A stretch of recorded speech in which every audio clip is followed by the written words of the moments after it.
Yes, uhali gani mpendwa na mpenzi mtazamaji wa Apostle Paul Edison TV ndani ya YouTube, lakini pia mtazamaji wa CAG Calvary Assemblies of God Nguruka CAG Chuo cha Mitume, lakini pia mtazamaji na rafiki wa karibu wa akaunti yetu ya Facebook ya Apostle Edison Paul.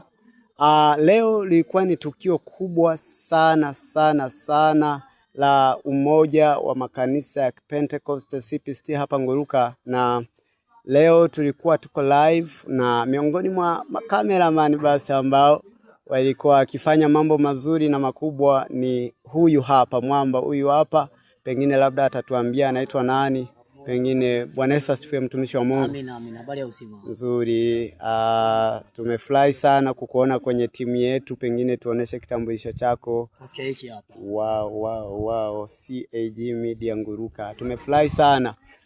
Pengine labda umejisikiaje kuifanya kazi hii ya Bwana na kuarusha watu moja kwa moja? Kwanza namshukuru Mungu, nimejisikia vizuri, nimebarikiwa, nimejifunza vingi kwa mwaliko wenu. Nashukuru sana, mbarikiwe sana. Amen. Tumefanya kazi ya kutosha hapa. Pengine kongamano umelionaje? Nimependeza, watu wamependeza, kwa watu wengi, tumejifunza mengi kutoka kwa watu kusanyika wengi. Nimejifunza vingi sana. Sawa. Ni nafikiri pengine labda kanisa lako unalotokea. Yes, mimi ni Baptist, napatikana katika Baptist Majengo pale, ni katibu kanisa la Baptist. Yes.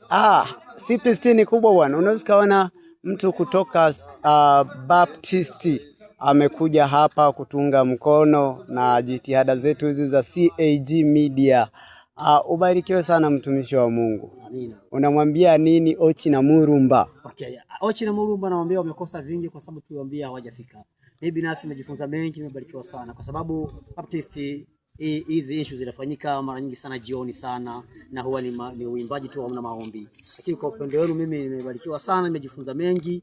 Nimefika asubuhi kufanya ibada nzuri sana, nimebarikiwa sana. Kwa hiyo watu waliokosa ibada hii na wapo pole, lakini pia nasema kwamba siku nyingine wajitahidi wawepo kuhudhuria katika ibada hizi. Mungu akubariki sana. Amina.